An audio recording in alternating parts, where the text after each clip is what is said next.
Hey everyone, and welcome to my channel. My name is Zselyke, that's Zselyke, and today I wanted to talk about custom affinity and custom interest audiences and how you can use them to drive more conversions in your campaigns. Now, this should be interesting because these campaigns are actually intended for a different purpose, so they're more oriented towards brand awareness and targeting based on interest and not specifically for driving conversions. So after testing certain types of custom affinity and custom intent audiences that I had created for different clients, I had found some very good strategies that work really well to drive conversions as well. So this is what I will be sharing with you today. I will show you how to set up these affinities, and I will also share a few strategies and tips on how you can actually use them, not just generally, but specifically to drive conversions. So once you have entered your Google Ads account, under Tools and Settings and Shared Library, you should be able to find Audience Manager. And over here, you find a little tab for Custom Audiences. You head over here, so you can see that I have earlier already built some custom audiences, but we're not going to care about those. We're going to just see how we can create a new one. So over here, you can click on Create New Custom Audience. And then you should ideally name it something descriptive. So to prove a point, I just named it Descriptive Audience Name. And then once you have that, you should start looking at all the settings. So for audience insights, for some reason this is currently targeting Australia, although this client is not there. You should definitely not target all countries. Let's say we want to focus on the United States. So you click over here, and we only want to focus on English and say Spanish.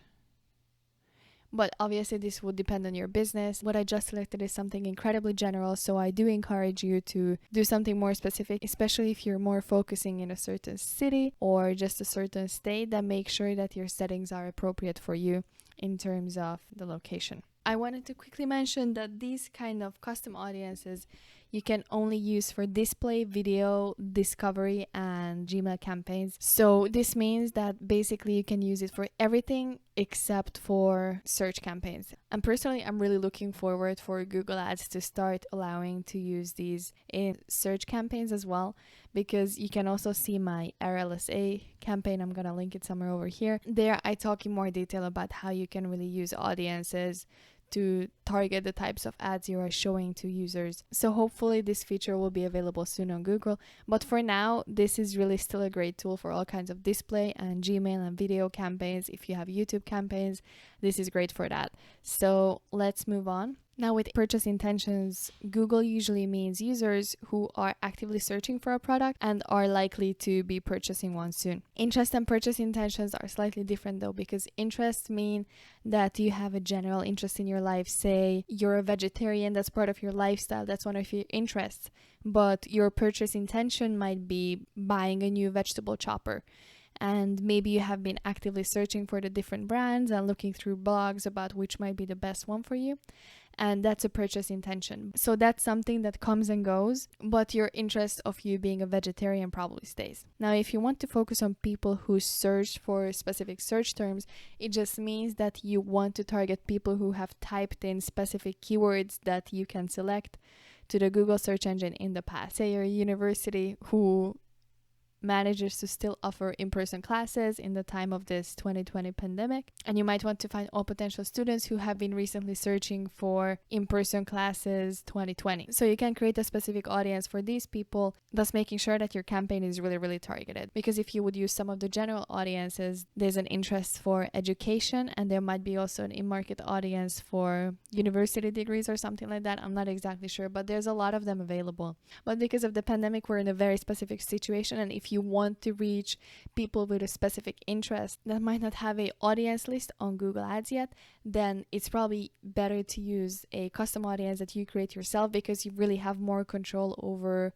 who you reach with your campaign. So either of these can be very useful for you depending on your business and depending on how and who you are trying to reach. So following the university example, let's enter university over here. And then we can see that there's some undergraduate programs, best schools for teaching, and top college universities, etc., etc. So let's say we want to focus on undergrads, but how about if we search something more specific? In-person in-person university classes. I'm sure people are searching for this, but there's nothing similar over here.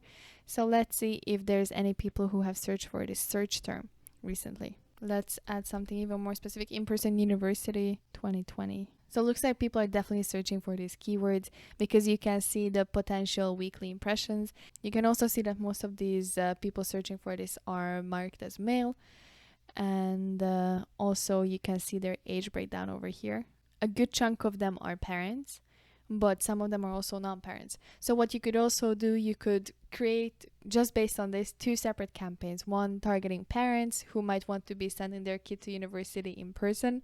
You can also create a separate campaign for the non-parents, who are most likely people who are looking into going to university soon and would prefer in-person classes.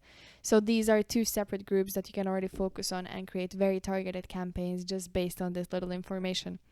But let's say we want to do something more specific, because again, we don't want just the general branding campaign, but we want to drive conversions. So let's move on and see what else we can do over here. So if we follow this university example, then you can see how many settings there possibly are that really help you focus on conversions.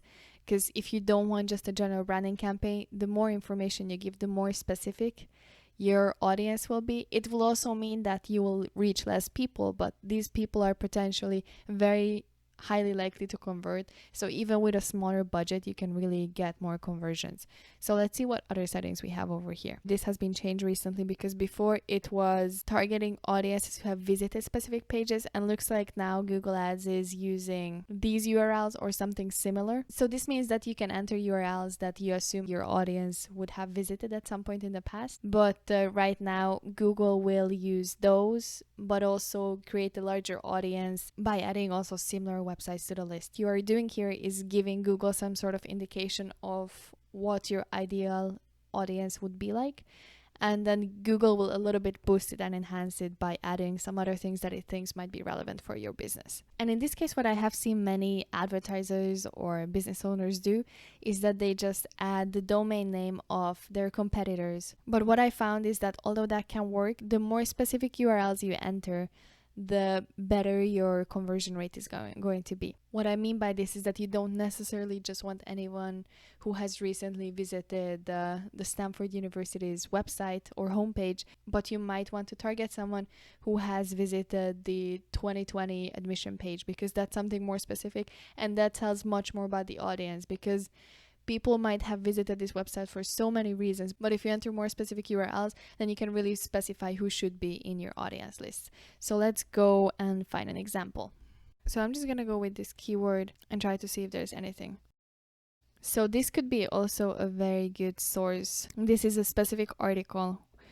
What are the top colleges that plan to reopen in the fall? So looks like this article is very informative, and this might be also something many potential students have read if they want more information about which university they might want to go to. So I'm just gonna go ahead and grab that URL. So as you can see, I'm not grabbing the URL of businessinsider.com. I'm grabbing the URL of this very specific article, and I'm gonna be adding it over here. So let's see some of the other search results. On CNBC, there's another article. 65% of colleges are preparing for in-person classes for this fall. So this, again, might be something useful and relevant for anyone who I want to be targeting. So then I go and add this URL over here. And at this point, I feel like you're starting to get the idea. Another way of doing this would be, again, to find the website of Stanford University. Say go to the admissions page and see if there's any relevant URL that I could grab to use in my campaign. So let's say I would want someone who wants to know more about graduate admissions. So see, in this case, even the whole domain changed. So over here, I entered all the way to the URL where you would start your application if you're applying for Stanford. Again, I'm just gonna copy this and add this over here. So these are really the type of URLs you might want to add to your custom audience if your focus is to drive conversions. So the better you can identify the user's intent based on which URLs they have visited, the more likely you are to increase conversions, because if you just enter a bunch of general domains for some of your competitors, then it might not be as effective as handpicking and selecting some URLs that are very, very relevant for your potential audience. So again, you can do something similar with people who use similar apps. So following this example, if there was a general application for college admissions, then you might want to put that in, or anyone who might have an application downloaded about the coronavirus, which I don't know if that's a thing, but just again make sure that these are specific and these are highly relevant for your business. If you want, you can also include people who visited certain places. So these are physical places. This is Google's attempt to combine online and offline campaigns. Honestly, it is definitely a big struggle for digital marketers, because maybe you have an amazing campaign and people see it and they're like, oh, we're 20 minutes away from this place, let's drive there and check it out in person and purchase it. So you might see a lot of spending going on in your campaigns, but you cannot really associate them with the in-store purchases that have been made, followed by the user clicking on your ad and then actually ending up purchasing the product, but in person. So this is one attempt to connect these two dots. So you can include places like universities or business schools, law schools. So far, you cannot enter specific locations, but it can still help you to make your targeting more specific. So once you have all the settings that you desire, then you can go ahead and save this. So once your audience is finished and you're ready to add it to a campaign, all you need to do is you head over to the campaign you want to use it for, and you select the applicable ad group, and then you go to edit audiences. And you can either choose targeting or observation, usually for these type of campaigns. So display, YouTube, Gmail. Targeting is recommended because observation would just leave you a too broad group.